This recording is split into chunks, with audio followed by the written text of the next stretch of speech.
Pernah nggak sih waktu baca Al-Quran, kamu ngerasa kok vibe-nya bisa beda banget ya? Ada ayat yang rasanya tuh puitis, menghentak, bikin merinding. Terus ada juga ayat yang isinya lebih tenang, rinci, dan penuh aturan. Nah, ini bukan kebetulan. Satu kitab yang sama, tapi turun di dua kota dengan suasana yang beda total, Mekah dan Madinah. Kenapa bisa begitu? Yuk kita bedah bareng-bareng misteri di balik surah Makkiyah dan Madaniyah ini. Kunci buat ngerti semua ini ternyata sederhana dan indah banget. Coba kita pakai analogi sebuah pohon. Iya beneran, pohon. Bayangin gini deh, surah-surah yang turun di Makkah alias Makkiyah itu ibarat akarnya yang menghujam kuat ke dalam tanah. Sementara surah-surah yang turun di Madinah yaitu Madaniyah itu adalah batang, dahan, daun, dan buahnya yang tumbuh subur ke atas. Oke, kita mulai dari yang paling dasar dulu ya. Sama kayak pohon yang nggak mungkin bisa berdiri kokoh tanpa akar, kita juga harus mulai dari fondasinya. Inilah yang kita sebut fase akar, periode pembentukan di Mekah. Jadi selama periode 13 tahun di Mekah, ayat-ayat yang turun, yang kita sebut surah Makkiyah, itu punya satu misi utama, membangun akar yang super kuat. Fokusnya apa? Menanamkan fondasi iman dan konsep tauhid, yaitu keyakinan total akan keesaan Allah. Ini adalah fondasi dari segala-galanya. Gaya bahasa lainnya juga khas banget. Ayat-ayat Makkiyah ini biasanya pendek-pendek, tegas, tapi puitisnya luar biasa. Rasanya tuh setiap kata dirancang untuk ngetuk pintu hati kita, memaksa kita buat berhenti sejenak, mikir, dan benar-benar meresapi maknanya. Kalau mau diibaratkan, ayat-ayat Makkiyah ini tuh persis kayak alarm yang bunyinya kenceng banget. Tujuannya cuma satu, bangunin jiwa-jiwa yang mungkin lagi terlelap, yang lagi lalai. Sebuah panggilan yang sifatnya mendesak dan mengguncang kesadaran. Nah, setelah akarnya kokoh, imannya mantap, barulah pohon Islam ini siap buat tumbuh lebih tinggi lagi.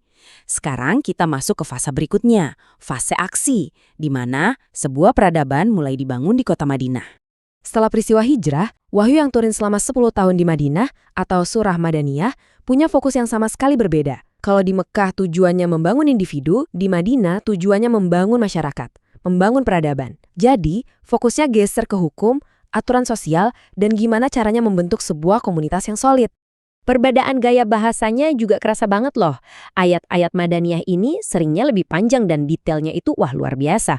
Ini bukan lagi sekedar ketukan di hati, tapi udah kayak buku panduan teknis yang lengkap buat ngejalanin hidup bareng-bareng di masyarakat.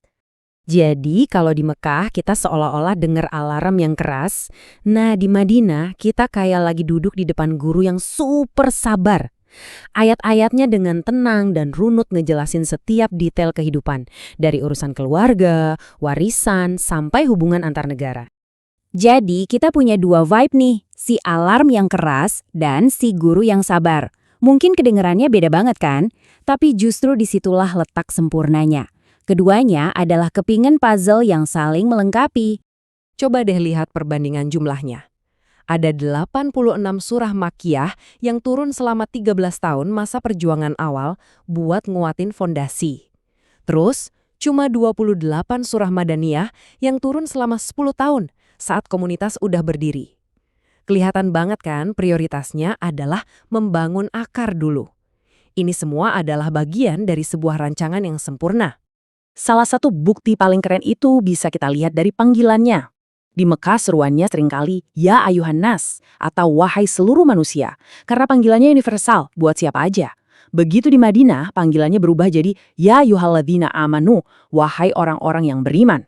Kenapa? Karena sekarang pesannya ditujukan buat komunitas yang imannya udah terbentuk. Beda target, beda sapaan. Isinya juga jelas beda banget. Surah Makkiyah itu banyak banget berisi kisah-kisah Nabi terdahulu, gambaran surga dan neraka, yang tujuannya buat membangun kekuatan mental.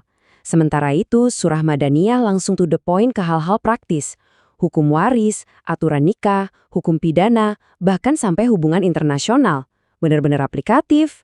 Jadi, kita balik lagi ke analogi pohon tadi. Pohon tanpa akar yang kuat, dijamin, kena angin dikit aja langsung tumbang. Sebaliknya, akar yang kuat doang tapi nggak pernah numbuhin batang, daun, apalagi buah, juga rasanya nggak lengkap kan? Kita butuh keduanya untuk bisa tumbuh sempurna. Butuh fondasi spiritual yang kokoh, sekaligus butuh panduan hidup yang jelas. Oke, terus pertanyaannya sekarang, kenapa sih kita perlu repot-repot tahu semua ini? Apa pentingnya buat kita yang hidup di zaman sekarang buat ngerti konteks Makkiyah dan Madaniyah? Jawabannya simpel banget.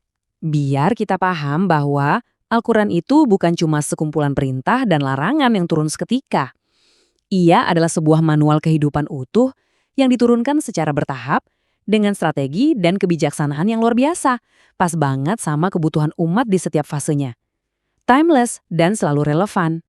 Nah, ini nih pelajaran praktisnya buat kita. Dari fase Makkiyah, kita belajar gimana caranya sabar, tegar, dan kuat secara mental waktu hidup lagi susah-susahnya. Terus, dari fase Madaniyah, kita belajar gimana caranya membangun keteraturan, keadilan, dan sistem yang baik waktu kita lagi dikasih kemudahan atau kekuasaan. Lengkap kan? Jadi, buat penutup, aku mau kasih tantangan kecil nih. Coba deh pikirin, surah apa yang jadi favoritmu? Surah yang paling sering kamu ulang-ulang, atau yang paling nyentuh hati kamu? Nah, setelah ini, coba iseng-iseng cek, surah itu Makkiyah atau Madaniyah. Siapa tahu, kamu bisa nemuin makna dan perspektif baru yang lebih dalam dari surah kesukaanmu itu.